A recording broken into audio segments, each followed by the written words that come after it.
The HCF of two numbers is 11 and their LCM is 7700. So இங்கே ரெண்டு numbers இருக்குது, அவங்களோட HCF வந்து 11 அண்ட் LCM வந்து 7700. அடுத்து என்ன சொல்லியிருக்காங்க, ஒன் ஆஃப் த நம்பர். அந்த ரெண்டு நம்பரில் ஒரு நம்பர் என்ன அப்படின்னா 275. நம்ம என்ன கண்டுபிடிக்கணும்னா what is the other number. ஓகேவா, நம்பர் 2வை கண்டுபிடிக்கணும்.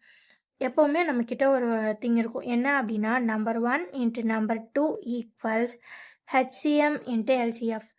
ஸோ ஒரு ரெண்டு நம்பரை மல்டிப்ளை பண்ணுறது அதோட HCMையும் LCMையும் மல்டிப்ளை பண்ணுறதுக்கு ஈக்குவலாக இருக்கும். ஸோ இப்போ நம்பர் 2 தான் கண்டுபிடிக்கணும், அதை தவிர மற்ற எல்லாத்தையும் சப்ஸ்டியூட் பண்ணலாம். நம்பர் 1க்கு பதிலாக 275 இன்ட்டு நம்பர் 2 அதான் இருக்குது. HCF 11, LCM வந்து 7700 பண்ணலாமா? So first 1 11s are 11, 2 11s are 22, remaining 5.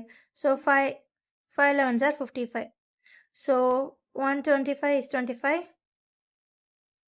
So இப்போ இந்த 7700 25 பண்ண கஷ்டமாக இருக்கா? ஸோ இது இப்படி எழுதிக்கோங்க, 77 இன்ட்டு 100. ஸோ இப்போ 125 ஆர் 1, அதே மாதிரி 425 ஆர் 100. ஸோ 4. ஸோ இங்கே number 2 equals 77 into 4. 7 4s are 28, remainder 2. 7 4s are 28 plus 2 30. 308 தான் அந்த செகண்ட் நம்பர். ஓகேவா, ஆப்ஷன் சி தான் ஆன்சர். ஸோ இந்த இடத்துல ஒரு விஷயம் ஞாபகம் வச்சுக்கணும், நீங்கள் இந்த 7700 அப்படியே வச்சுட்டு கொஞ்சம் கொஞ்சமாக 5ஆல் கேன்சல் அவுட் பண்ணிட்டு வந்தாலும் கஷ்டம், திரும்ப 25 இதை உட்காந்து கேன்சல் பண்ணாலும் கஷ்டம். ஸோ நீங்கள் ஈஸியாக என்ன பண்ணான்னா 77 இன்ட்டு 100 போட்டிங்கன்னா 425 ஆர் 100 வந்துடும். ஸோ இந்த மாதிரி நம்பர்ஸை ஈஸியாக சால்வ் பண்ண கற்றுவாங்க. பாய்.